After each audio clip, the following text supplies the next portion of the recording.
இந்த நாளிலே தலைப்பு கர்த்தருடைய கோபத்திற்கு தப்ப நாம் செய்ய வேண்டிய மூன்று முக்கியமான காரியங்கள். செப்பனியா 2ஆம் அதிகாரம் 3ஆம் வசனத்தில் வாசிக்கிறோம்.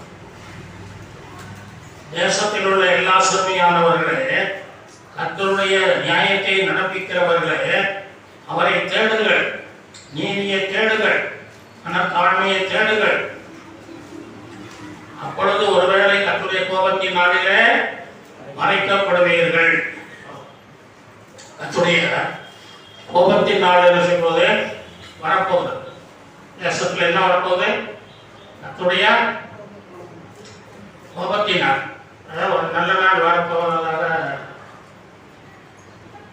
இல்லை, நல்ல நாட்கள் வரும். நம்ம கோபத்தின் நாள் ரொம்ப ஒரு முக்கியமான நாளாக அதில் சொல்லப்படுது. அந்த நாளில் மறைக்கப்படணும். அந்த நாளில் நம்ம என்ன செய்யணும்? மறைக்கப்படணும். நம்ம ஒழித்து வைக்கப்படணும். நம்ம பாதுகாக்கப்படணும். நம்ம ஒரு நல்ல அடைக்கலத்துக்குள்ள இருக்கணும். அல்லேலூயா. ஆமா. ஆகவே அப்பதான் நீங்க என்ன செய்வீங்க? கோபத்தின் நாளில அழிய மாட்டீர்கள். அல்லேலூயா. அழிந்து போக மாட்டீர்கள், நரகத்துக்கு போக மாட்டீர்கள்.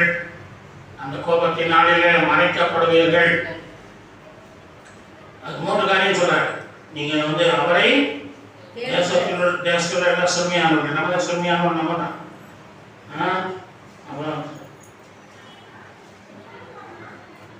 கர்த்தருடைய நியாயத்தை நடப்பிக்கிறவர்கள், கர்த்தருடைய நியாயத்தை செய்கிறவர்கள், கர்த்தருக்காக வாழ்கிறவர்கள். அவர் நீங்க என்ன செய்ய? அவரை தேடணும். இன்னும் தேடணும்ன்ற, இன்னும் தேடுங்க, இன்னும் நீதியை என்ன செய்ய? தேடுங்க, மனத்தாழ்மையை தேடுங்க என்று ஆண்டவர் சொல்லுது. மூன்று காரியங்களை நம்ம என்ன செய்யலாம்? செய்தால் கோபத்தின் நாளில மறைக்கப்படும். ஆண்டவருடைய கோபத்தின் நாள் பூமியில இறங்கி வரப்போகிறது. அதுக்காக ஆண்டவர் 2ஆம் வசனம் சொல்றார், நீங்கள் உங்களை உயிர்த்து ஆராய்ந்து சோதித்து பாருங்கள். உங்களை என்ன செய்ய? உயிர்த்து அப்படின்னா நம்ம இருதயத்தை என்ன செய்யுமா? இருதயத்தின் ஆழத்துல, உள்ளத்தின் ஆழத்துல இருக்கிற ஆண்டவர் பிரிவில்லாத காரியங்கள் அதெல்லாம் நீங்க என்ன செய்ய? இன்னும் மேல பார்த்தோம்னா நல்லதான் இருக்கு. இந்த புண்ணுலாம் பார்த்தீங்கன்னா, புண்ணு மேலே பார்த்தா அவங்க நல்லா மோடி அப்படிங்கிற மாதிரி இருக்கும். உள்ள என்னெல்லாம் செயல் இருக்கும். உள்ள அதெல்லாம் டாக்டர்கிட்ட போனால் எக்ஸாம் அதெல்லாம் பிடிச்சி எடுத்து நல்லா அமுத்தி எடுத்து அதெல்லாம் சுத்தம் பண்ணி மருந்து வச்சு கட்டுவாங்க. அது மாதிரி மேலே பார்த்தா நல்லா தான். நம்ம இருதயத்தின் ஆழத்தை இலட்சியம் பார்க்கணுன்ற ஆண்டவர் இருதயத்தின் ஆழத்தை இலட்சியம் தோண்டி அதை கிண்டி கிளறி அதை செய்ய பிச்சு எடுத்து இருதயத்தை பாருங்க அப்படிங்கிற நான் கொண்டது நொறுங்குண்டமான இதயத்தை புறக்கணியன்னு சொல்றேன். அதான் சொல்றாரு, இத்து ஆராய்ந்து பாருங்க. நொறுங்குண்ட இருதயமா உங்க இருதயம் மாறட்டும். அது நொறுக்கப்பட்ட என்ன நறுங்குண்டதும் நொறுங்குண்டதுமான நொறுங்குண்டை நொறுக்கிருங்க இருதயத்தை. இருக்கு அதோட இருக்கிற எல்லா கேடுபாடுகளையும், எல்லா தீமையானவர்களையும், எல்லா பாவங்களையும், சாபங்களையும் என்ன செய்ய? பிச்சு வெளியே எடுத்து போடுங்க. உயிர்த்து ஆராய்ந்து சோதித்து பாருங்கள். உயிர்த்து ஆராய்ந்து சோதித்து பாருங்கள் அப்படின்னா ரொம்ப ஆழமா நீங்க என்ன செய்யணும்? உங்களை இதயத்தை நல்லா கவனித்து பார்க்கணும். மேலோட்டமா பார்க்காதீங்க. நல்லா பார்த்து அதை சுத்தம் பண்ணி அதை ஆராய்ச்சி பண்ணி அது சரியா இருக்கான்னு ஆராய்ச்சி பண்ணி அப்புறம் என்ன செய்யுங்க? அதை சோதித்து பாருங்கள். சோதித்து பாருங்கள். எவ்வளோ காரியம் சொல்றாரு. ஏன்னா அதுதான் நம்ம கர்த்தருடைய கோபத்தினால மறைக்கப்பட முடியும். ஆனால் அதுக்கு மேலேயும் ஒரு 5 காரியங்கள் செய்ய சொல்றாரு. செப்பனியா 2ஆம் அதிகாரம் 1ஆம் வசனத்தில் என்ன சொல்றாருன்னா, விரும்பப்படாத ஜாதியே. விரும்பப்படாத ஜாதி நம்ம என்ன ஜாதி? விரும்பப்படாத. நம்ம ஆண்டவருக்கு பிரியமில்லாத ஜாதி தான். இந்த இஸ்ரவேல் ஜனங்கள் தான் ஆண்டவருடைய பிள்ளைகளாக இருந்தாங்க. ஆதியில இருந்தே ஆபிரகாமின் சந்ததியிலிருந்தே அவங்க எப்படிங்கிறாங்க? ஆண்டவருடைய பிள்ளைகளாக இருக்கிறாங்க. அவங்க தான் என்னுடைய ஜாதி, நீங்க தான் என்னுடைய ஜாதியில் நீங்க விரும்பப்படாத ஜாதின்னு சொல்ற. விரும்பப்படாத ஜாதி புறஜாதி. நம்மலாம் யாரு? புறஜாதி. புறஜாதி ஆண்டவருடைய புறஜாதிகளுக்கு மேல பிரியம் இல்லை. இஸ்ராயேலில் வெளுக்கிறார். சங்கீதம் 58:9-8 சொல்றாரு, கர்த்தாவே புறஜாதியில் யாவரையும் இகழுவீர். நானே சொல்கிறேன், கவனிங்க. புறஜாதியில் யாவரையும் இகழுவீர் என்று சங்கீதக்காரன் சொல்லுகிறார். புறஜாதிகளை ஆண்டவர் இகழுகிறார், அவங்களை வெறுக்கிறார், ஒதுக்குகிறார், தள்ளப்படுகிறவர்களாக இருக்கிறார். யாத்திரா 34:24 சொல்றாரு, நான் புறஜாதிகளை உங்கள் முன்னின்று துரத்தி விட்டு உங்கள் எல்லைகளை விஸ்தாரமாக்குவேன் சொல்றார். இஸ்ரவேல் ஜனங்களை பார்த்து சொல்றார், புறஜாதிகள் நான் துரத்திடுவேன். ஏன்னா புறஜாதிகள் ஆண்டவருக்கு நம்மெல்லாம் யாரு? புறஜாதி. நம்ம அவருக்கு பிரியமில்லாத ஜாதி, ஆண்டவர் வெறுக்கிற ஜாதிகள், ஒதுக்கிற ஜாதிகள் என்று வேதத்தில் சொல்லப்பட்டிருக்கிறது. லூக்கா 18:32-33 சொல்லப்பட்டிருக்கிறது. அவர் புறஜாதியாரிடத்தில் ஒப்பு கொடுக்கப்பட்டு பரியாசமும் நிந்தையும் அடைந்து துன்பப்படுவார். அவரை வாரினால் அடித்து கொலை செய்வார்கள். 3ஆம் நாளிலே உயிரோடு எழுந்திருப்பார் என்று சொல்றார். அப்ப ஆண்டவர் சிலுவையில அடைஞ்சது யாருமா? அடைஞ்சது புறஜாதிகள். நம்ம தான் அடைஞ்சோம். யார் அடைஞ்சது? நம்ம இதுவரைக்கும் என்ன நினைச்சுட்டு இருக்கோம்? யூதர்கள் கொண்டுட்டாங்க, இயேசுவை கொண்டுட்டாங்க நம்ம சொல்றோம். அவங்க கொண்டு, நம்ம தான் கொண்டு சொல்லுது. புறஜாதியார் தான் இயேசுவை சிலுவையில் போட்டாங்கன்னு சொல்லப்படுது இல்லையா? உண்மைதான். ரோமர்கள் ஆட்சியில தான் இயேசு சிலுவையில் போடப்பட்டார். ரோமர்கள் புறஜாதிகாரர்கள். இஸ்ரவேல் ஜனங்களை அவங்க அடிமையா ஆண்டு வந்தாங்க. அந்த நாட்கள்ல தான் இயேசு இந்த உலகத்துல வாழ்ந்தார். இயேசுவும் ஒரு அடிமை போல தான் வாழ்ந்தார். அல்லேலூயா. நாமும் அடிமையா இருந்த நம்மை ஆண்டவர் மீட்டார். நம்ம படுக்கிறது போல இஸ்ரவேல் ஜனங்கள் அடிமைத்தனது விடுதலை செய்த தேவன் நம்மை விடுதலை செய்தார். இயேசுவும் நமக்காக நம்ம அடிமைத்தனத்தில் இருக்கிறது போல அவர் அடிமைத்தனத்துக்குள்ள தான் இருக்கிறார். அதனாலதான் அவரை தீர்ப்பு செய்து என்ன செய்யறாங்க? சிலுவையில போட்டு அவரை கொலை செய்தார். யூதர்கள் அவரை ஒப்பு கொடுத்தாங்க. யூதர்கள் என்ன செய்யறாங்க? ஏன்னா அவர் யூதனா இருந்தது, இயேசு யூதர். அதனால யூத குலத்துல அவர் பிறந்ததுனால அந்த யூதர்கள் இடத்துல விசாரிக்கிறாங்க. இல்லைன்னா இவங்க சண்டைக்கு போவாங்க, அதுக்காக விசாரிக்கிறாங்க. என்னப்பா இயேசுவை சிலுவையில் போட்டோமா, அவங்க போடக்கூடாதா, என்ன செய்யலாம் அப்படின்னு விசாரிக்கும் போது யூதர்கள் என்ன சொல்றாங்க? இயேசுவை இவனை சிலுவையில் போடுங்க, அந்த பரபாசை விடுதலை செய்யுங்க. பரபாசை, ஆமா, ஏரோது ராஜாவோட பிறந்த நாள் வருது. அந்த பிறந்த நாளுக்கு யாராவது ஒருத்தர் விடுதலை செய்வாங்க. அப்ப யாரப்பா விடுதலை செய்யலாம்னு கேட்டா பரபாசை விடுதலை செய்யுங்க. கொள்ளக்காரன், கொலைகா செய்கிறவன், கொள்ளையடிக்கிறவன், ஏமாற்றுகிறவன், திருடன், அவனை விடுதலை செய்ய இயேசுவை போடுங்க சிலுவையில். யூதர்கள் ஒப்பு கொடுத்தாங்க. அதனால தான் ரோமர்கள் சிலுவையில் போட்டாங்க இல்லையா? அதனால ரோமர்கள் தான் சிலுவையில போட்டது. அவங்க தான் முதல்ல ஏற்றுக்கொண்டதும் அவங்க தான். அல்லேலூயா. ஏண்டான்னு சொல்றவங்களும் அவங்க தான், வேணும்னு சொல்றவங்களும்.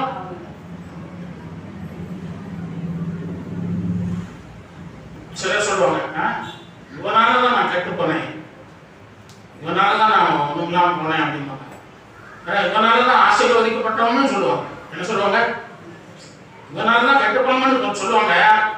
அப்புறம் கொஞ்ச நாள் கழிச்சு பார்த்தீங்கன்னா இவனால தான் நாங்க ஆசீர்வதிக்கப்பட்டோம். அப்புறம் தாவீதை பாருங்க, அந்த யுத்தத்துக்கு போயிட்டு வந்திருக்கும்போது அந்த மனைவி பிள்ளைகளெல்லாம் எதிரிகள் பிடிச்சி கொண்டு இருக்கும்போது கண்டெடுத்து அடித்தவனே அடிக்கிறதுக்கே ரொம்ப முயற்சி பண்ணுவாங்க. கொல்லணும் இவனுக்கு, இதனால தான் நம்ம கெட்டு போயிட்டோம் அப்படின்னு சொல்லி அந்த வீரர்கள் கூட இருந்தவங்களே சொல்லுவாங்க. இவனோட சாப்பிட்டவங்க இருந்தவங்க அவங்களே சேர்ந்து இவனால தான் நம்ம கெட்டு போயிட்டோம், நம்ம குடும்பமெல்லாம் அழிஞ்சு போச்சுன்னு சொல்லி சொல்லுவாங்க. தாவீது பல இடமே யுத்தத்துக்கு போய் எல்லாரையும் கொண்டு வந்தவங்க என்ன சொல்லுவாங்க? என்ன சொல்றாங்க? இவனால தான் நாங்கள் ஆசீர்வதிக்கப்பட்டோம். அல்லேலூயா. இன்னைக்கு உங்களை பார்த்து சொல்லுவாங்க, இவளால தான் நான் கெட்டோம், ஒரு ஆள் தான் கெட்டோம், ஒரு ஆள் கெட்டு போயிட்டோம். நாளைக்கு சொல்லுவாங்க, இவளால தான் நாங்கள் நல்ல நிலைமைக்கு வந்தோம். அல்லேலூயா. இவளால தான் எங்களுக்கு ஒரு ஆசீர்வாதம் உண்டாயிட்டுன்னு சொல்ல வைப்பார் தேவன். அல்லேலூயா. அம்மையான தேவனுடைய பிள்ளையாகவே நாம இந்த உலகத்தில் வாழுகிற காலங்களிலே நம்ம ஆண்டவருடைய சொந்த பிள்ளைகளாய் நாம் வாழ வேண்டும். அல்லேலூயா. விரும்பப்படாத ஜாதி. நம்ம விரும்பப்படாத ஒரு ஜாதியா பிறந்துட்டோம் உலகத்துல. ஆனா நம்ம விரும்பப்படக்கூடிய ஜாதியா மாறணும். என்ன செய்யணும்? மாறணும். ஆமா, அந்த யாப்பேஸ்வரங்க தாய் சபிக்கிறா, அவனை ஒதுக்கியெல்லாம் நினைச்சாங்க. சகோதரர்லாம் ஒதுக்கி ஓரமா கொண்டுட்டாங்க. இவன் பிறந்துதான் அப்பா செத்தாரு, அம்மா செத்தா, நம்ம இவ்வளவு கஷ்டத்துக்குள்ள கிடக்கணும் சொல்லி எல்லாம் நம்ம கேட்டாங்க. ஆனா அவன் இஸ்ரவேலில் ஒரு தேவன் இருக்கிறார் என்று என்ன செய்தானா? அறிந்து கொண்டான். அல்லேலூயா. இஸ்ரவேலின் தேவன் என்னுடைய தாயின் சாபத்தை மாற்றுவார். என்னுடைய அண்ணன் தம்பி அண்ணன் எல்லாம் என்னை வெறுக்கிற காரியங்களில் நேசிக்க செய்வார். இஸ்ரவேலின் தேவன் இருக்கிறார். அந்த தேவன் என்னை ஆசீர்வதிக்கிறவர், என்னை எல்லைகளை பெரிதாக்குகிறவர், தீமைகளை என்னை விட்டு விளக்குகிறவர் என்று சொல்லி என்ன செய்யறானா? அறிந்து கொண்டார். அல்லேலூயா. இஸ்ரவேலின் தேவனை அறிந்து கொண்டு அவர் பின்பற்றும் போதே சகோதரர்கள் எல்லாம் அவன் செஞ்சாங்க, வந்துட்டாங்க. அந்த சகோதரர்கள் மத்தியில் இவனை கனப்படுத்துறாங்க.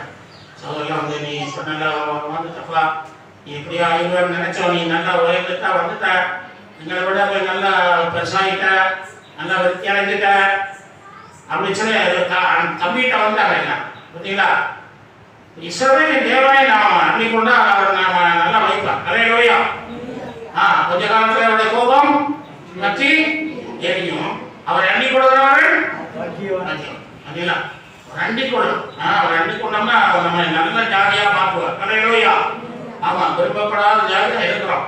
ஆண்டவர் நம்மை பெரிய ஜாதியா மாற்றுவார். 1 Peter 2:9 சொல்றார், நீங்களோ உங்களை அந்த காலத்தில் இருந்து தம்முடைய ஆச்சரியமான ஒளியினத்துக்கு வரவழைத்தவுடைய புண்ணியங்களை அறிவிக்கும்படிக்கு தெரிந்து கொள்ளப்பட்ட சந்ததியாகியும் ராஜரீகமான ஆசாரிய கூட்டமாயும் பரிசுத்த ஜாதியாகியும் அவருக்கு சொந்தமான ஜனமாயும். இப்போ நம்ம விரும்பப்படாத ஜாதியா இருந்தோம், இப்போ எப்படி ஆயிட்டோம்? அவருக்கு சொந்தமான ஜாதியா மாறி. அல்லேலூயா. சொந்த ஜனமா அவருடைய ரத்தத்தினாலே மீட்கப்பட்டதுனால சொந்த ஜனமா மாறிட்டோம். அவருடைய ரத்தத்தினாலே நம்மை பரிசுத்தப்படுத்தி சொந்த பிள்ளைகளாய் மாற்றி விட்டார். அல்லேலூயா. ஆமா, சொந்த பிள்ளையா மாற்றினார்.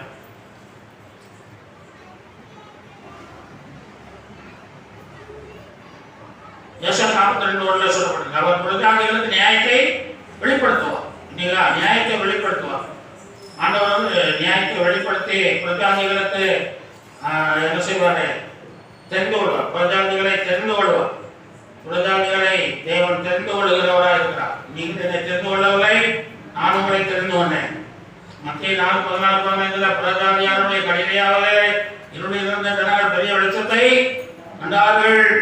நீங்களா? கடிதையா? பிரஜாதியாருடைய கடிதையா? அது விரும்பமில்லாத ஒரு ஜாதிகள் தான் இருக்காங்க. ஆனால் அங்கதான் ஒரு அற்புதங்கள், முதல் அற்புதம் கூட என்ன செய்யறாரு? தண்ணியை ரசமா மாற்றினார். முதல் அற்புதம் கூட அவங்களுக்கு செய்யும். பிரஜாதிகளை ஆண்டவர் அதிகமாக நேசிக்கிறவராக இருக்கிறார்.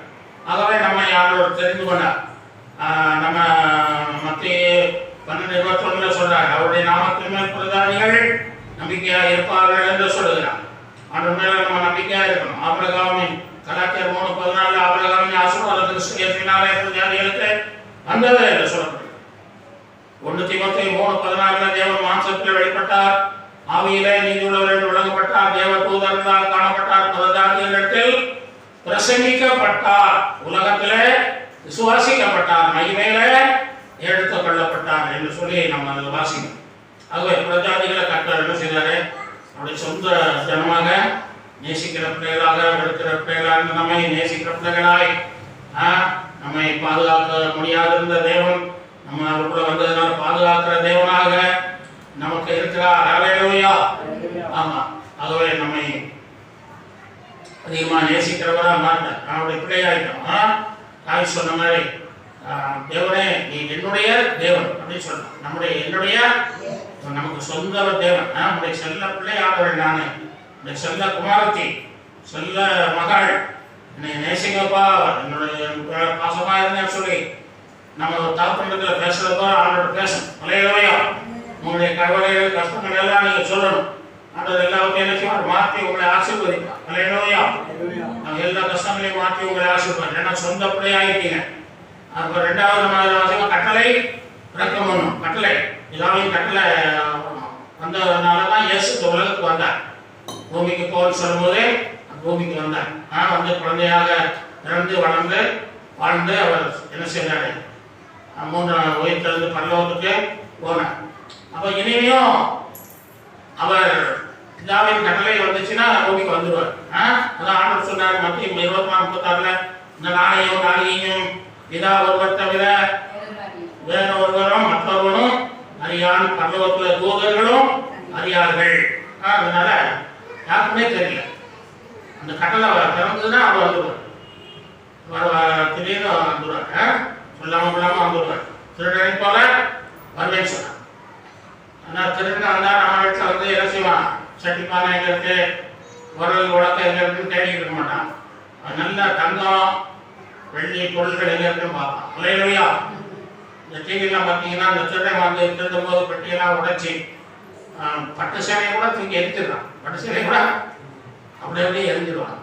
தங்கம் எங்க இருக்கு, மனம் எங்க இருக்கு, அளவா.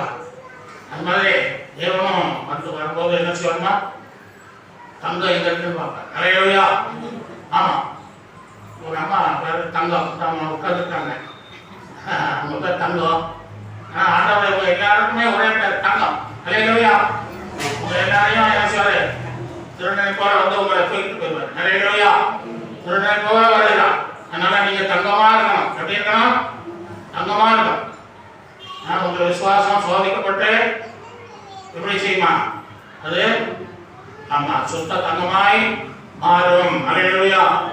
ஆமா, நீங்கள் புறமிடப்பட்டு சுத்த தங்கமாய் மாறுவீர்கள், ஆத்ம ரட்சிப்பை பெறுவீர்கள் சொல்லப்படுது. அதனால தங்கமாய் மாறி ஆண்டவர் வந்து நினையாத 44 சொல்றாரு, 24, 44 மொத்தையில நீங்க நினையாத நாளிகளே மனசோபாரன் வருவார், ஆக நீங்களும் ஆயத்தமாய் இருங்கள் என்று சொல்லி. நான் நினையாத நேரத்தில் ஆண்டவர் வரும்போது நம்ம ஆயத்தமா இருக்கணும். 5 புத்தியுள்ள கன்னிகைகள் ஆயத்தமா இருந்ததுனால ஆண்டோட வரையில போயிட்டாங்க. திடீர்னு வந்தாராம் ஆண்டவர், நடுராத்திரியில வந்தார். நடுராத்திரி நம்ம தூங்கிக்கிட்டு இருக்கும்போது வந்தாருன்னா எத்தனை பேர் போவாங்கன்னு தெரியல.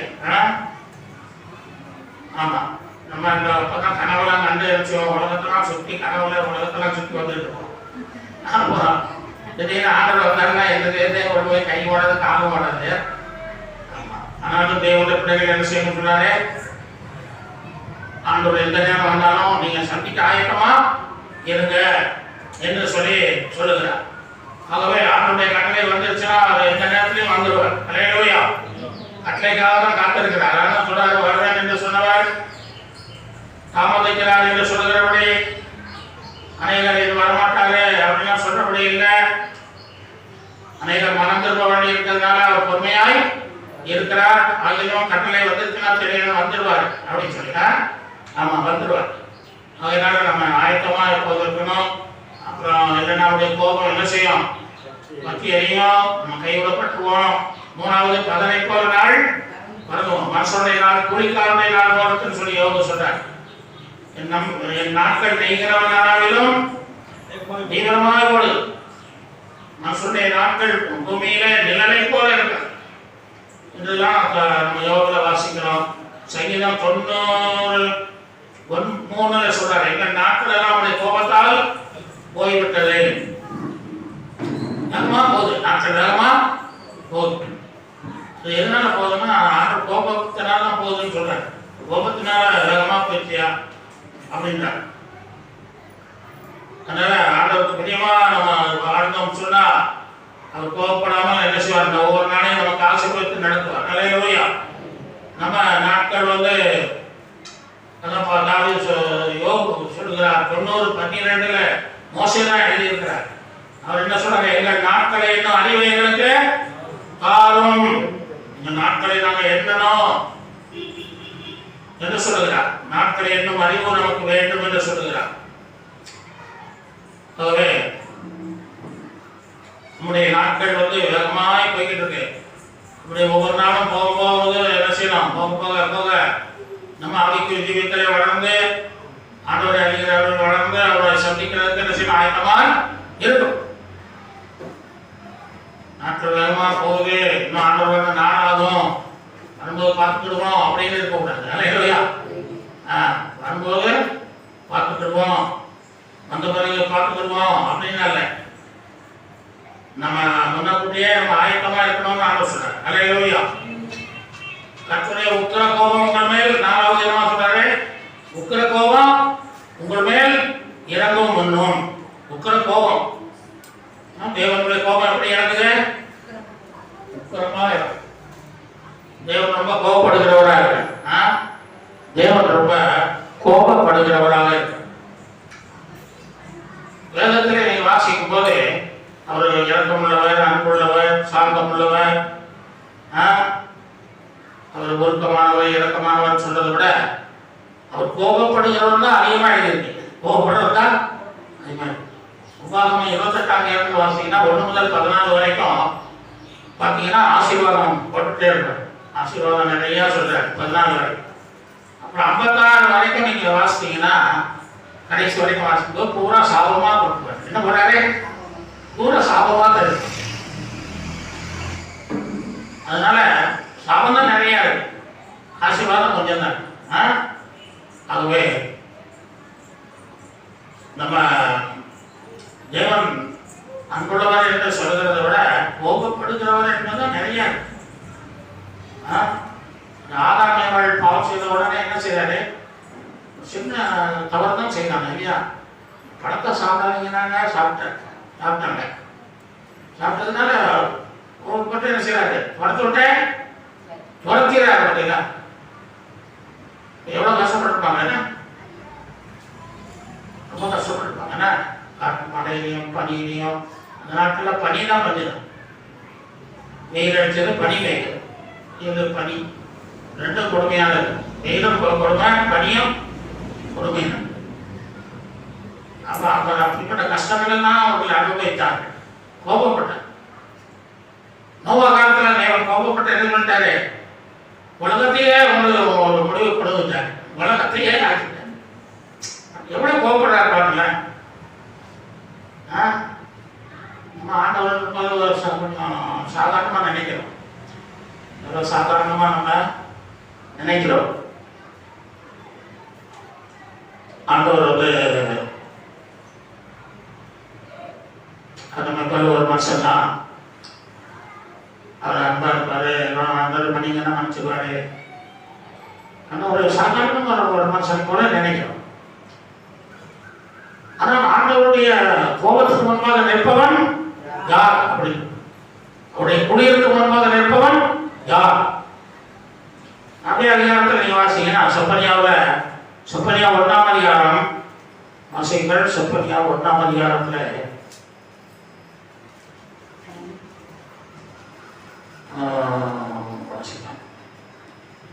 14-15 வருஷம் வாசிங்க. கர்த்தருடைய பெரிய நாள் சமீபத்தில் இருக்கிறது, வெட்டி சேர்ந்து மிகவும் தீவிரித்து வருகிறது. கர்த்தருடைய நாள் என்கிற சத்தத்துக்கு பராக்கிரமசாலி முதலாய் மனகசந்து அலறுவான். பராக்கிரமசாலி என்ன பண்றா? பெரிய ரவுடிகள், கொலகாரன், என்னை யாரும் அசைக்க முடியாது, என்னுடைய சொல்லுவாங்க, என்னுடைய ஒரு ரோமத்தை கூட அசைக்க முடியாதுமா, அந்த மாதிரிலாம் சொல்லுவாங்க. அவங்கெல்லாம் என்ன செய்யறாங்கம்மா? ஆண்டவருடைய கோபத்தின் நாள் வரும்போது பயந்து அலறி இன்னொரு இடத்துல இருக்கும், மார்பிலை அடித்து புலம்புவான்னு ஒரு வசனத்துல இருக்கும். அப்படி புலம்பக்கூடிய காலம் வரப்போகுது. அந்த நாள் உக்கரத்தின் நாள், அது இக்கட்டும் இடுக்கமான நாள், அது அழிவும் வாழ்க்கடிப்புமான நாள், அது இருளும் அந்தகாரமான நாள், அது மப்பும் அந்தகாரமான நாள். பார்த்தீங்களா? கோபத்தின் நாள் எப்படிப்பட்ட நாள்னு பாருங்க. அப்படிப்பட்ட நாள் வரப்போகுது. அதனால இந்த நாட்களிலே நம்ம என்ன செய்யணும்? ஆண்டவருக்கு பிரியமா வாழ்ந்து அவருடைய இரக்கத்தை பெற்றுக்கொள்ள வேண்டும். அல்லேலூயா. ஒரு இரத்தத்தால் மீட்கப்பட்ட பிள்ளைகளாக நாம் நீதிமான்களாக வாழ வேண்டும். யோபு 14:13 நீங்க வாசிங்கன்னா, என் நீர் என்னை பாதாளத்தில் ஒழித்து உமது கோபம் தீரு மட்டும் என்னை மறைத்து என்னை திரும்ப நினைக்கும்படிக்கு எனக்கு ஒரு காலத்தை குறித்தால் நலமாய் இருக்கும். கோபம் தீர் மட்டும் என்னை என்ன செய்யும்? என்னை மறைத்துக் கொள்ளும், என்னை கொண்டுபடாதரும், ஒரு காலத்தை குறித்து என்னை ஒரு விடுதலை செய்யும் சொல்லி யோபு ஜெபிக்கிறார். ஒரு காலத்தை என்னை எப்படியே நோயே காலத்தெல்லாம் கொண்டு போய் மரணத்துக்குள்ள கொண்டு போயிடாதரும், நான் ஒன்றுமில்லாமல் இருக்கிறேன், எல்லாத்தையும் இழந்து நிற்கிறேன், இப்படியே போய் மரணத்துக்குள்ளேயே நான் போயிடக்கூடாது, எனக்கு ஒரு காலத்தை என்ன செய்யும் குறித்து என்னை விடுதலை செய்யும். அது மாத்திரமல்ல, என்னை கோபத்தையும் மட்டும் மறைத்துக் கொள்ளும். கோபத்தையும் மட்டும், கோபத்துக்கு முன்னால என்னை நினைச்சாராம், கோபத்துக்கு முன்னால என்னை நிறுத்தி என்னை பார்த்துட்டே இருக்காரோ. சிலர் பார்த்தாங்க சொல்லுவாங்க, என்ன முடிச்சு பார்க்குறீங்க, பயமா இருக்கு அப்படிம்பாங்க இல்லையா? அதுபோல ஆண்டவர் பார்த்துட்டே இருக்கிறார். அதனால தான் அவர் சொல்றாரு, நீ என்னை திரும்ப திரும்ப பார்த்து பார்த்து பார்க்கறது எனக்கு பயமா இருக்கு, அதனால ரொம்ப கோபப்படுகிறேன், என்னுடைய கோபத்துக்கு என்ன சொல்லி என்ன செய்யும், மறைத்துக் கொள்ளும். கோபத்துக்கு என்னை மறைத்துக் கொள்ளும். மறைத்துக்கு என்னை பாதுகாத்துருக்கப்பா, கோபத்தில் என்னைய கொண்டு போடாதீங்கன்னு சொல்றாரு. என்னாகும் 25:3 வாசிக்கும்போது, இஸ்ரவேல் ஜனங்கள் பாகால் பேயோரை பின்பற்றி போனார்கள். அப்பொழுது கர்த்தருடைய கோபம் மூண்டது. கர்த்தர் தலைவர்களை அவர்களுடைய தலைவர்கள் தான் அழிந்து இவங்களை அந்த பாகால் பேயோரை கும்பிட சொல்லி அனுப்புனது. அதனால அந்த தலைவர்களை நான் கூப்பிட்டு அவங்களை தூக்கில் போடுன்னு சொல்லி ஆட சொல்லிட்டேன், தூக்கில போட சொல்லிட்டேன். அப்போ அந்த தலைவர்களை பூரா பிடிச்சி இவங்களை விக்கிரகாராதனைக்குள்ள நடத்துகிற தலைவர்களை பூரா கொண்டு வந்து அரசியல் நிறுத்தி எல்லாரையும் தூக்கில் என்ன செஞ்சாங்க, தொங்க விட்டாங்க. அப்போ கர்த்தருடைய கோபம் என்ன செய்தா மாறிவிட்டது என்று வாசி. இப்போ விக்கிரகாராதனை செய்வதனாலேயும் கர்த்தருடைய கோபம் என்ன செய்து நம்ம இறங்குகிறதாக பார்க்கிறோம். உக்கிர கோபத்தை கொடுத்து பார்க்கிறோம், பயங்கரமான கோபம். 9ஆம் வசனத்தில் வாசிங்கன்னா 28:9 வாதையினாலே செத்தவர்கள் 24,000 பேர். அவங்க வந்து இந்த இஸ்ரவேல் ஜனங்கள் இவங்க மோவாபியர் என்று சொல்லக்கூடிய ஜாதிகள் பக்கத்தில் இருக்காங்க. அந்த ஜனங்களோட இவங்க போய் என்ன செய்தாங்க, கலந்து விபச்சாரம் பண்ணிட்டாங்க. ஆளாலும் ஒரு பெண்ணை அழைச்சிட்டு வந்தாங்க. அது கர்த்தருடைய பார்வைக்கு அது ஆகாததா இருந்ததுனால கர்த்தர் என்ன பண்ணாரு, ஒரு வாதியை அனுப்புறார். வாதனா ஒரு அழிவு, ஒரு மரணத்தை அனுப்புகிறார். வியாதி இல்லை, வேதனை இல்லை, ஒன்றும் இல்லை, நோய் இல்லை, எதுவுமே இல்லை, எந்த ஒரு கொரோனாவும் வரல, ஒரு இந்த குரங்கு நோய், குரங்காமா வந்துட்டான், குரங்காமா அது ஒன்றுமே வரல. அந்த குரங்கை தான் கும்பிட்றாங்க. அந்த குரங்கிலே ஒரு அம்மா குரங்கு கும்பிடுறாங்க, இவன் கடவுளும் கும்பிடுறான். அது என்ன செய்யுது, அது வாரியை கொடுக்குது. இப்படி வியாதியெல்லாம் வரல, நல்லா இருந்தாலே திடீர்னு விழுந்து செலுத்துங்க. திடீர்னு அந்த பாவம் செய்கிறவங்க செலுத்துறாங்க. 24,000 பேர். எத்தனை பேர்னா நம்ம திருப்பள்ளியோ பற்றி ஒருத்தர் செத்து போயிட்டா கூட எவ்வளவோ தெரியப்படுத்தி எல்லாரும் வந்து அடுத்து புரட்டி பல சரகாச்சாரங்கள்லாம் செய்து அடக்கம் பண்ணுறோம்னா 24,000 பேர் செத்து போனா எப்படி அடக்கம் பண்ணுறது? ஆமாம், சில வருடங்களுக்கு முன்னதாக இந்த பிள்ளையார் சதுர்த்தியா அந்த நாள் வந்தது. இந்த மகாராஷ்டிரா மாநிலத்தில் பிள்ளையார் சதுர்த்தி ரொம்ப கொண்டாடுவாங்க. அந்த நாளில் ஒரு பெரிய பூமி எதிர்ச்சி வந்தது. பூமி எதிர்ச்சி வந்து நிறையா 50,000 பேர்கிட்ட செத்து போனாங்க. அவங்களை அடக்கம் பண்ணதுக்கு பெரிய ஒரு கொடியை தோண்டி அதில் அடக்கம் பண்ணாங்க. அதில் பூநூல் போட்டவங்க ஐயர்கள் அவங்களையும் தூக்கி போடுறாங்க. எல்லா ஜாதியும் ஒரே இதில் போடுறாங்க. ஆனால் எல்லா ஜாதியும் எடுத்துருக்காங்க. எல்லாரையும் ஒரே கொடியில் தான் போட்டேன். எந்த சடங்காச்சாரமும் கிடையாது, எந்த ஒரு ஜபம் கூட கிடையாது இல்லைங்களா? அப்படிதான். அது மாதிரி வனாந்தரத்தில் 40,000 பேர் செத்து போயிட்டாங்க. எத்தனை பேர்? 24,000 பேர். சாரி, 24,000 பேர் செத்து போடும்போது 1000 அல்ல, 2000 அல்ல, 3000 அல்ல, 4000 அல்ல, 24,000 பேர் செத்து போனாங்க. எல்லாரையும் என்ன செய்வாங்க? குழி தோண்டி ஒரே முடியல. அது வனாந்தரத்தில் மண் பாங்கான இடமா இருக்குனால தோட்டத்தோட என்ன வரும்? மண் 30 மூடிக்கிட்டே இருக்கும், தோட்ட முடியாது. சரிங்களா? இந்த கேரளாவெல்லாம் மழை காலத்தில் யாரும் செத்து போயிட்டாங்கன்னா குழி தோண்ட முடியாது. குழியெல்லாம் தனியாக செய்யலாம். அங்கே என்ன செய்வாங்க? அந்த கல்லை இந்த பெட்டி மேலே 2-3 கல்லை வச்சுருப்பாங்க. கீழேயும் ஒரு கல்லை கட்டி தொங்க விட்டுருப்பாங்க. அப்படியே தான் அடக்கம் பண்ணுவாங்க.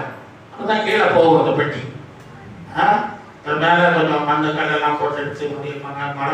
மழை காலத்தில் அப்படி தான் இருக்கும். மழை காலம் கொஞ்சம் தான் அந்த நல்லா போட முடியும். அப்படி செய்வாங்க. ரொம்ப கஷ்டம்தான். ஆகவே 24,000 பேரையும் எப்படி அடக்கம் பண்ணாங்கன்னா ரொம்ப கஷ்டமான ஒரு காரியம் தான் இல்லையா? அப்படி ஒரு அழிவு வருது. கர்த்தருடைய கோபம் அப்படி இறங்குது. அதனால நம்ம பரிசுத்தமா ஜீவிக்கிறோம். அல்லேலூயா. கர்த்தருக்கு பிரியமான ஜாதியா மாறணும். கட்டளை பிறக்க முன்னே, ஆண்டவருடைய கட்டளைகள் வரதுக்கு முன்னே நம்ம ஆயத்தமா இருக்கிறோம். பகலை போல் நான் பறந்து போக முன்னே நாம் ஜாக்கிரதையாய் ஜீவிக்கணும். கர்த்தருடைய உக்கர கோபம் இறங்க முன்னே நம்ம என்ன செய்யணும்? நம்ம மனம் திரும்பி ஞாபகம் பெற்று அபிஷேகம் பெற்று திருவிருந்த எடுத்து ஆண்டவருடைய ஆயத்தமாக இருக்கணும். ஆமா, சொல்லுவாங்க சொல்றாரு, கோபத்தால் நாங்கள் அழிகிறோம். கோபத்தால் நாங்கள் அழிகிறோம். மோசே சொல்றாரு, கோபத்தால் நாங்கள் அழிந்து போறோம். 13 சொல்றாரு, கர்த்தாவே திரும்பி வாரம், எது வரைக்கும் கோபமா இருப்பேன். கர்த்தருடைய கோபம் விஷயத்தை போகையில இன்றைக்கு இறங்கி கூட இருக்கு. அதனால உலகத்தில் பலவிதமான அழிவுகளை நாம் பார்க்கிறோம், யுத்தங்களை பார்க்கிறோம், பலவிதமான இயற்கை சீற்றங்களை பார்க்கிறோம். அழிவுகள் தேசத்தில் நியாய தீர்ப்புகள் நடந்து கொண்டு இருக்கிறது. என்னுடைய கோபங்கள் பற்றி எரிந்து எரிகிறது. அத்துடைய கோபம் என்ன செய்யும்? கொஞ்ச காலத்தில் பற்றி எரியும். கோபப்பட்டா கூட பரவாயில்ல, ஆனால் பற்றி எரியுதுன்னா என்ன செய்ய முடியும்? நம்மளாம் நிலைநிறுத்த முடியுமா? அதனால நீங்க ஆண்டோட வரைக்கும் என்ன செய்யணும்? ரொம்ப ரொம்ப ரொம்ப ஆயத்தமா இருக்கணும். அல்லேலூயா. 5வது என்ன சொல்றாங்க? கர்த்தருடைய கோபத்தினால் உங்கள் மேல் வரணும். பாருங்க, செப்பனி அப்படி சொன்னா நல்லா படிக்கணும். நீங்க யாருக்கு எழுதியிருக்கிறான்னு நம்ம நினைக்கிறோம். நமக்காகத்தான் எழுதப்பட்டிருக்கிறது. எனவே வேதம் முழுவதுமே நமக்காக எழுதப்பட்டதுதான். வாசிக்கும் போது உங்களை ஒப்பு கொடுத்து நீங்கள் என்ன செய்யணும்? நீங்க சரியாகணும். யோபு 21:30 வாசிக்கிறோம். துன்மார்க்கன் கோபத்தினாலே வைக்கப்படுகிறான். நீதிமொழி 11:23 துன்மார்க்கரின் நம்பிக்கை கோபத்தினையாய் முடிந்து விடும். ரோமர் 5:9 அவருடைய ரத்தத்தினாலே நீதிமான்கள் ஆக்கப்பட்டிருக்கிறபடினாலே கோபக்கணையை நீங்களாக்கி ரட்சிக்கப்படுவது நிச்சயம், அதிக நிச்சயமாமே. அப்ப அவருடைய ரத்தத்தினால் நான் நீதிமான்கள் ஆகியிருக்கிறதுனால அவருடைய கோபக்கணைக்கு நம்ம தப்பிடுறோம். நினைச்சீங்களா? தப்பிடுறோம். ஆகவே நம்ம அதை உறுதிப்படுத்திக் கொள்ளணும். எபேசியர் 5:6 சொல்றார், கீழ்ப்படியாமல் பிள்ளைகளின் தேவ கோபாக்கனை வரும். 1 சொல்லுங்க 5:9 தேவன் நம்மை கோபாக்கனைக்கு என்று நியமிக்கவில்லை, கோபாக்கனைக்கு நியமிக்கிறார். நரகம் எதுக்கு ஆய்வு பண்ணப்படுனா? அந்த சாத்தானுக்காக, பிசாசுக்காக நரகம் ஏற்படுத்தப்பட்டது. அதுபோல உங்களுக்காக தேவனுடைய கோபம் இறங்கி வரவில்லை. உங்களுக்காக நரகம் ஆயத்தம் பண்ணப்படவில்லை. அழிவுகள் உங்களுக்காக இல்லை, உங்களுக்கு நீங்கள் ரட்சிக்கப்படுவதற்காகவே என்ன செய்யிருக்காரு? இந்த காலங்களை ஆண்டவர் நியமித்திருக்கிறார். அல்லேலூயா. நாம் ரட்சிக்கப்படுவதற்காக, கோபக்கணைக்கல்ல, நாம் நியாயத்திற்கப்படுவதில்ல. அப்படி நாம் திருவிழா எடுக்கும் போது என்ன சொல்லியிருந்தேன்? நீங்கள் உலகத்தோடு நியாயத்திற்கப்படாமல் தேவனாலே சிக்ஷிக்கப்படுகிறீர்கள். சிக்ஷைகள் வரும். சாலவரை வைத்து வியாதிகள் வருது இல்லையா? இதெல்லாம் கர்த்தருடைய ஒரு சிக்ஷை. அந்த சிக்ஷையை நம்ம அற்பமா எண்ணக்கூடாது. அந்த நேரத்தில் ஆண்டவருக்கு நல்லா ஒப்பு கொடுத்து என்ன செய்யணும்? அவருடைய கிருபையை பெற்று நாம சுகமடையணும். அல்லேலூயா, சுகமடையணும். ஆகவே கர்த்தருடைய கோபத்திற்கு நம்ம ஆளாகக்கூடாது. கர்த்தருடைய கோபத்தின் நாட்கள் முன்னே நாம் செய்ய வேண்டிய 3 காரியங்கள் சொல்றாரு. கர்த்தரை தேடுங்கள், அப்புறம் கர்த்தருடைய நீதியை தேடுங்கள், மனத்தாழ்மையை கர்த்தரை தேடணும். ஆமோஸ் 5:6 சொல்லு, கர்த்தரை தேடுங்கள் அப்பொழுது பிழைப்பீர். கர்த்தரை தேடணும். ரூபன் பாவம் செய்ததுனால அவன் என்ன செய்யறான், ரொம்ப மோசமா போயிட்டான். அப்போ மோசை சொல்ற உபாகமம் 33 ரூபன் சாகாமல் பிழைப்பானாக, அவன் ஜனம் கொஞ்சமாய் இருக்காங்க என்று சொல்லி மோசே கடைசி நாட்களில் ஜெபம் பண்ணார். மோசே ஜெபம் கருத்து பேசினார். அதுபோல இந்த ரூபன் பாவம் செய்ததுனால அவனுடைய ஜனம் கொஞ்சமா இருக்குது. அவனும் அனுபவா செத்துக்கிட்டு இருக்கான், அனுபவா சாப்பிடும். அப்போ அவனை ஆசீர்வதிக்க முடியல. மோசைக்கு என்ன செய்ய முடியல, ஆசீர்வதிக்க முடியல. தகப்பனுக்கும் ஆசீர்வதிக்க முடியல. தகப்பன் அவனை பார்த்து என்ன சொன்னாரு, நீ மேன்மையானையா முடியாதுப்பா அப்படின்னு சொல்லி அவனை சபித்து போட்டார். மோசை அப்படி சபிக்காம என்ன செய்யறாரு, ஜெபம் பண்ண. என்ன செய்யணும், நம்ம யாரையும் சபிக்காம என்ன செய்யணும், ஜெபம் பண்ணணும். ஒரே சகோதரன் ஐயா செய்கிறார், மன்னிங்க, அவருக்கு இறங்குங்க, அவன் நல்லா வைங்க, நம்ம ஜெபிக்கணும். ரோதுபான் சாகாமல் பிழைக்க வேண்டும், அவன் ஜனம் உங்கள் கொஞ்சமா இருக்கக்கூடாது, ஆசீர்வதிங்க என்று சொல்லி ஜெபிக்கிறார். அப்படி ஜெபம் நாம் செய்யணும். அடுத்து போற ஜனங்களுக்காக, தேசங்களுக்காக, மக்களுக்காக நாம் ஜெபிக்கணும். அல்லேலூயா. தேவன் கோபப்படுகிறவராக இருக்கிறார். அப்பதான் கோபம் ரூபனை விட்டு மாறிடுச்சு. அந்த ஜெபத்துக்கு பிறகு ரூபனை நல்லா வச்சார், கோபம் மாறிடுச்சு. ஜெபம் கோபத்தை மாறி. அல்லேலூயா. ஆமா, நீங்க தேவனை கோபப்படும். நீங்க உங்க பிள்ளைகளுக்கு சொல்லிக் கொடுக்கும் போது ஆண்டவர் இறக்கம் உள்ளவர், தயவுள்ளவர், நல்ல அன்புள்ளவர் அப்படிலாம் சொல்லிக் கொடுத்தாங்க. சொல்லிக் கொடுக்காம என்ன சொல்லிக் கொடுங்க, தேவன் கோபப்படுவார், தேவன் கோபக்காரரே, நம்ம ஒரு கோபக்கார தேவனை ஆராதிக்கிறோம், பொழுது கொடுக்கிறோம், சொந்த ரட்சகராக ஏற்றுக்கொண்டிருக்கிறோம். கோபப்படுகிறவர் இவரையர் 13 கடைசி வசனத்தில் என்ன சொல்லியிருக்கு, 28ஆம் வசனத்தில் தேவன் பட்சிக்கிற அக்னியாய் இருக்கிறாரே. இப்படி இருந்தாரு, பட்சிக்கிற அக்னி, பட்சிக்காத அக்னி இருக்கு. இவர் பட்சிக்கிற அக்னி, அப்படியே உடம்புலாம் இருப்பாங்க. என்ன சொல்ற, சாம்பலாக்கி வருகிற அக்னி அப்படின்னு. அதனால பிள்ளைகளுக்கு சொல்லுவோம்னு சொல்லுங்க, இவன் கோபப்படுகிறவர், நம்ம கோபப்படுகிறவர், தவறு செய்யாத, சேட்டை பண்ணாத, நல்லபடியாதே, ஆண்டவர் கோபப்படுவார், ஆண்டவர் கோபப்படுவார் அப்படி சொல்லிக் கொடுக்கல. ஏன் அப்படி சொல்லிக் கொடுக்க மாட்டேங்கிறீங்க, அப்படி சொல்லிக் கொடுக்கலாம். அல்லேலூயா. தேவனுக்கு நீங்க பிள்ளைகளை அப்படி சொல்லிக் கொடுங்க. நீங்க உங்க பிள்ளைகளை எப்படி வளர்க்கணும்,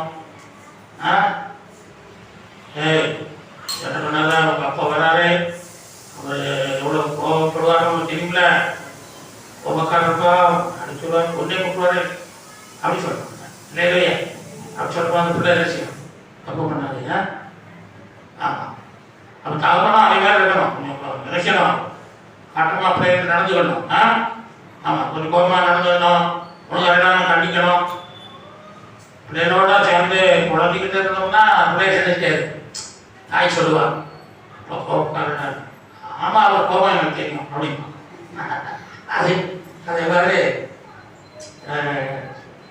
சொல்றதுக்கு இடம் இல்லாமல் என்ன செய்யணும், தகப்பனும் நடந்துக்கணும். தகப்பன் கொஞ்சம் இடக்காரம் இருந்தாலும் தாய் கோவப்படணும். தாய் சொல்லணும், சட்டப்பண்ணாங்க அவங்க அம்மா வருது, தலை கொண்டு வராரா, கோவப்படுவாரா, இல்லை இல்லையா, அப்போதான் சேட்டை பண்ணோம், இல்லை இல்லையா. அதில் ஒரு பிள்ளைய ரொம்ப ஒரே பிள்ளை தான், ரொம்ப கோவப்படுவாராம். அதனால் அந்த பிள்ளை பேசவே பேசாத பார்த்தேன்.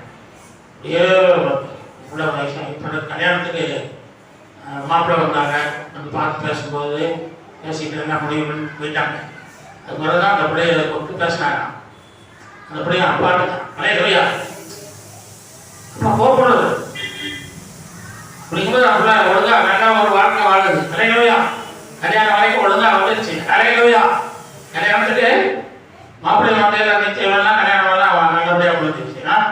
அந்த கோபத்தினால ஆண்டவர் கோபப்படுறாங்க.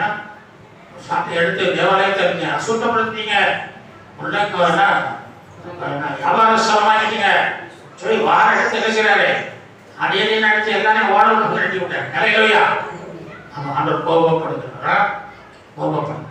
அதனால நம்ம ஆண்டவரை பற்றி நல்லா அறிந்து கொள்ளணும். அவர் கோபப்படுகிறவர். அப்படி கோபத்தினாலுக்கு மறைக்கப்பட நம்ம என்ன செய்யணும்னு பார்த்தோம். கர்த்தரை தேடணும், நீதியை தேடணும், அநீதியா வாழக்கூடாது, அநீதி செய்யக்கூடாது, நீதியை செய்யணும். மூணாவது மனத்தாழ்மையே தேடணும். மனத்தாழ்மை இந்த 2 நாளாக 30:11 ஆகிலும் ஆசையிலும் மனாசையிலும் செபுலோனிலும் சிலர் மனத்தாழ்மையாய் எருசலேமுக்கு வந்தார்கள் என்று சொல்லியிருக்கிறார். 30:1 எசேக்கியா ராஜா ஒரு திடீர்னு ஒரு அறிவிப்பு சொல்றாரு. பஸ்காவை புசிக்க ஜனங்களை அழைக்கிறார். பஸ்கா புசிக்கிறதுக்கு ஜனங்கள் எல்லாம் அழைச்சிட்டு போங்கப்பா, பஸ்கா பண்டிகை கொண்டாட போறேன் அப்படின்னு திடீர்னு அறிவிப்பு சொல்றாரு. நம்ம திருவள்ளுவர் பஸ்கானா திருவள்ளுவர் ஆசிரியர் போறேன்றாரு.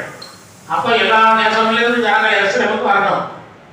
அப்ப கொஞ்சம் பேர் என்ன செய்வாங்க, மனத்தாழ்மையா ஐயோ திருவள்ளுவர் இருக்குது, அந்த ஒரே மன்னிங்க, நம்ம ஒரே மன்னிங்கப்பா, பரிசுத்தப்படுத்துங்கப்பான்னு தாழ்மையோடு வந்தாங்க. சிலர் என்ன பண்ணாங்க, 10ஆம் வசனம் வாசிங்கன்னா மனாசையிலும் எப்பிராமியிலும் செபுலோனிலும் அந்த அறிவிப்பு சொன்னவர்கள் மேல் என்ன செய்வாங்க ஜனங்க, அவர்களை அறிவிப்பு சொன்னவர்களை கேலி நகைத்து பரிகாசம் பண்ணினார்கள். அப்ப இந்த மாதிரி போர்லாம் அப்ப கிடையாதுல்ல. அதனால திருமணிச்சு என்ன செய்றாங்க, பரசாத்தி எசேக்கியா ராஜா சொல்லியிருக்கிறான்.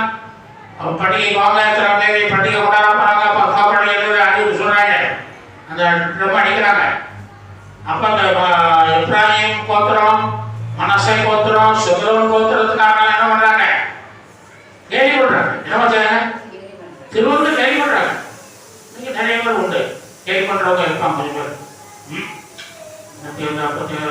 பேர் காசு செய்யறாங்க அப்படின்னா சொல்லுங்க, அசட்டை பண்ணுவாங்க. என்ன செய்யறாங்க, அசட்டை பண்ணுவாங்க. திருவள்ளுவர் என்ன சொல்றாங்க, அசட்டையா யூதாஸ் காரியத்துக்கு திருவள்ளுவர் பற்றி ஒரு மேன்மை தெரியல, அதனால அசட்டையா இருக்கான். என்ன செய்யறான், எனக்கும் கொடுங்கண்டா, முதல்ல வந்துட்டான், முந்திட்டான். செய்யற கிரமத்தெல்லாம் மறைச்சு என்ன செய்யலாம், ஆண்டவர் கொடுக்க தெரியாது அப்படின்னு சொல்லி ஆண்டவரை எனக்கு கொடுங்க ஐயா, நானும் உங்களுடைய சீசன் தான் அப்படின்னு சொல்லி வந்து வரேன். முதல்ல கொடுத்து போறது செய்யறது சீக்கிரமா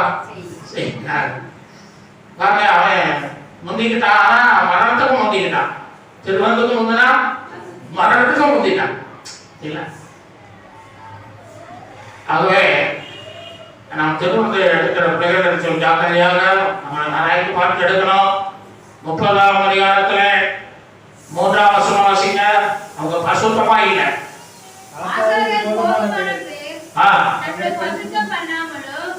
அவங்க பரிசுத்தம் பண்ணிக்கொள்ளாமலும்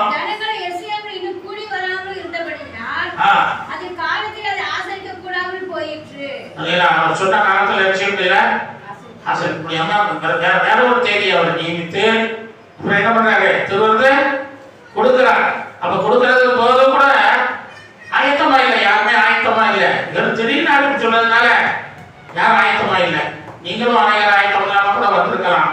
ஆனா எசேக்கியா ராஜா ஜெபம் பண்ணார். வாசிங்க 30ஆம் அதிகாரத்துல 19-20 வாசிங்க. எசேக்கியா அவர்களுக்காக விண்ணப்பம் பண்ணி தேவனாக கர்த்தரான தேவனை தேடும்படிக்கு பரிசுத்த ஸ்தலத்திற்கு ஏற்ற பாத்தீங்களா, அவங்க என்ன சொல்ல, பரிசுத்த ஸ்தலத்தில் வருவதற்கான ஒரு சுத்தம் திருவள்ளுவர் எடுப்பதற்கு ஏற்ற ஒரு பரிசுத்தத்தை அவங்க அடையல, தகுதி இல்லை. தகுதி இல்லாத இருந்தாலும் கிருபையுள்ள கர்த்தர் அவர்களுக்கு அவர்கள் எல்லாருக்கும் மன்னிப்பாராக என்று சொல்லி எசேக்கியா ஜெபம் பண்ணார்.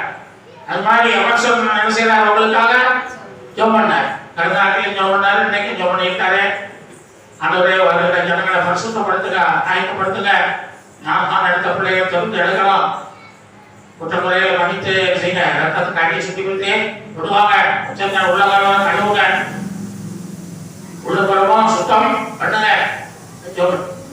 அதனால ஆண்டவர் நீங்க சொல்லி கேட்டாலும் என் ஜெபத்தை கேட்டால் உங்களை பரிசுத்தமாக்கி இருப்பார். அல்லேலூயா, தகுதிப்படுத்தி இருக்கிறார். அதனால நீங்க விசுவாசம் எடுக்கணும். அல்லேலூயா. ஆண்டவர் பாசம் நமக்கு ஜெபம் பண்ணிருக்காரு, நம்மளும் ஜெபம் பண்ணிருக்கிறோம். நம்மளை மன்னித்து ஆண்டவரை நமக்கு இறங்குவார். ஆனா அவருடைய பிள்ளை அவருடைய ரத்தம் எனக்காக சுத்தப்பட்டிருக்கிறது. இயேசு ரத்தம் சகல பாவம் நீக்கினை சுத்தி அழிக்கும். நம்ம சொல்றீங்க எடுக்கலாம். அல்லேலூயா. எடுக்கணும். அப்பமா நினைக்க கூடாது. ஆமா, அப்பமா எடுக்க கூடாது. நம்ம தகுதிப்பட்டவர்களாக எடுக்கணும். அப்படி நம்ம எடுப்போம். மிக 6:8 சொல்றாரு, நியாயம் செய்த இரக்கத்தை சிநேகித்து தேவனுக்கு முன் மன தாழ்மையாய் நடப்பது இல்லாமல் அவர் வேற ஒரு எண்ணத்தை ஒரு இடத்தில் கேட்கிறார். சரிங்களா? அதனால அவர் வந்து அந்த மனத்தாழ்மையை விரும்புகிறார். அதனால நம்ம மனத்தாழ்மையாக தேவனுக்கு நம்ம ஒப்பு கொடுப்போம். பவுல் அப்போஸ்தலன் சொல்றாரு, அப்போஸ்தலர் எல்லாரிலும் சிறியவன் என்று தாழ்த்தினார், பெரியவர் மனசாயில் என் குடும்பம், மனசாயில் என் குடும்பம் ரொம்ப எளிய குடும்பம் ஆண்டவரே அப்படின்னு சொல்லி தாழ்த்தினார். இந்த மேவி போசையில நாவித்திற்கு செத்த நாயா இருக்கிற எனக்கா இந்த அழைப்பு கொடுத்தீங்கன்னு சொல்லி அதை தாழ்த்தினான். அதனால ராஜாவின் சமூகத்திலே சாப்பிட்டார். தாவீது சொல்றாரு,